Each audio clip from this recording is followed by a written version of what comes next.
In Tolkien's world, Palantíri are ancient seeing stones. They can show you real-world events from distant places, but they don't give you context.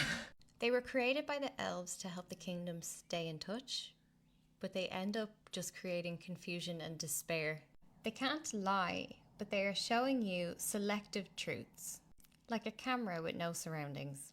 The user needs to have strong willpower and control, otherwise they can be misled by another user, like Sauron. Tolkien used them to show you how intelligence used without context is dangerous. Granting people access to information can backfire. Knowing something is not the same as understanding it.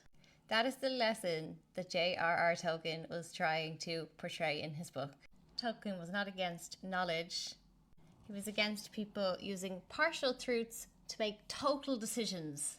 The seeing stones are a symbol trying to teach you how easy it is to mistake visibility for understanding. Gandalf explicitly warns that not all of the stones are accounted for, and that makes them incredibly dangerous. Sauron thinks he's being strategic, but he ends up serving the enemy.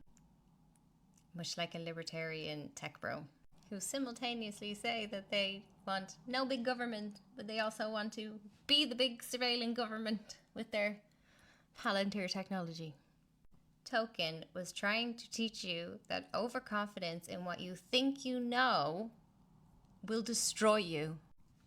Peter Thiel named his company Palantir after this. He wanted to design a tool that would let governments see across data, much like these stones can see across distance. The metaphor was intentional from day one, and in his presentations to the Department of Defense, he quoted it, described their tool as a force for good.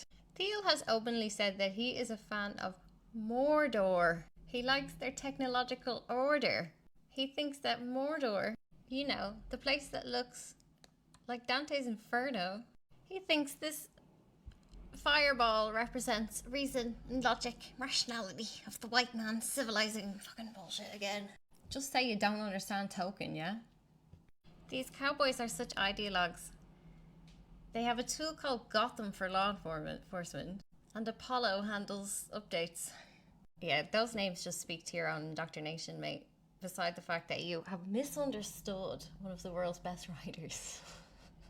Palantir is used by ICE, we know this. But did you know they also have a software called Immigration OS that is helping to identify and document the individuals? 13 former Palantir employees have spoke out to say that these cowboys have already abandoned their own founding ethical principles. Amnesty International warns that Palantir is contributing to human rights violations.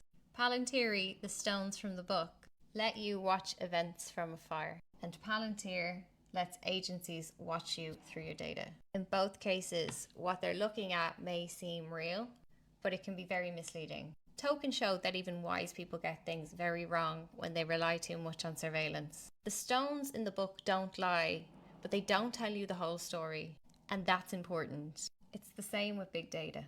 Clear sight is not wisdom. In the Two Towers, Gandalf warns Saruman, they are not all accounted for. We do not know who else may be watching. A great scene.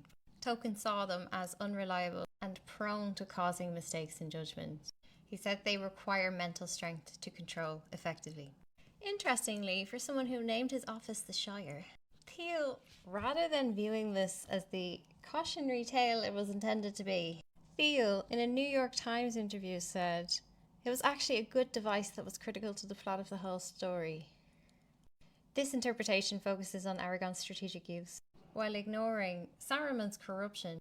Thiel's reading of Tolkien diverges significantly from most interpretations. He has reportedly stated Gandalf is the crazy person who wants to start a war. Mordor is the technological civilization based on reason and science.